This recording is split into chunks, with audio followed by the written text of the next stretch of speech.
غزہ پہلے جیسا نہیں رہے گا۔ سلامتی کونسل کا تاریخی فیصلہ آ گیا ہے اور بورڈ آف پیس سے لے کر نئی سیکیورٹی فورس تک سب کچھ بدلنے والا ہے۔ اقوام متحدہ کی سلامتی کونسل نے غزہ کے لیے وہ تاریخی قرارداد منظور کر لی ہے جسے مشرق وسطیٰ کے نقشے کی سب سے بڑی تبدیلی قرار دیا جا رہا ہے۔ اس قرارداد کے تحت غزہ کی عبوری انتظامیہ کے لیے ایک نیا بین الاقوامی ادارہ بورڈ آف پیس قائم کیا جائے گا۔ یہ ادارہ غزہ کی تعمیر نو، مالی معاونت اور عبوری گورننس کی نگرانی کرے گا اور اس وقت تک کام کرے گا جب تک فلسطینی اتھارٹی اصلاحات مکمل کر کے انتظام سنبھالنے کے قابل نہیں ہو جاتی۔ بورڈ آف پیس کی سربراہی امریکی صدر ڈونلڈ ٹرمپ کریں گے، جبکہ سابق برطانوی وزیر اعظم ٹونی بلیئر سمیت اہم عالمی شخصیات اس کا حصہ ہوں گی۔ روزمرہ کا انتظام ایک غیر سیاسی فلسطینی ٹیکنیکل کمیٹی چلائے گی جس میں مقامی اور بین الاقوامی ماہرین شامل ہوں گے۔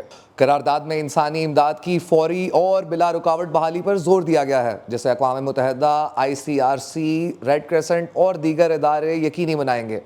ورلڈ بینک اور دیگر مالیاتی اداروں سے ایک خصوصی ٹرسٹ فنڈ قائم کرنے کی درخواست کی گئی ہے تاکہ غزہ کی تعمیر نو اور ترقیاتی منصوبوں کو براہ راست فنڈنگ مل سکے۔ سلامتی کونسل نے غزہ میں ایک عارضی انٹرنیشنل اسٹیبلائزیشن فورس کی اجازت بھی دی ہے۔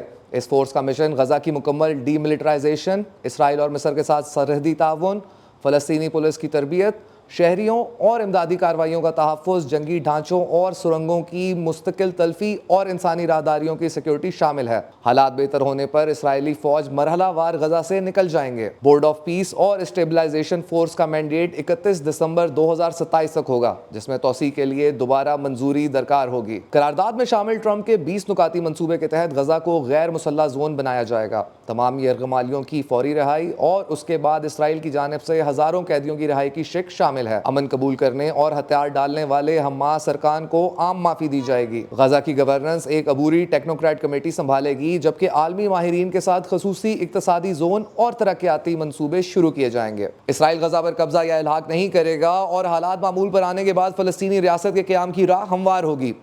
یہ قرارداد تاریخی قرار دی جا رہی ہے، مگر اس پر عمل درآمد اب بھی زمینی حقائق اور سیاسی رضامندی پر منحصر ہے۔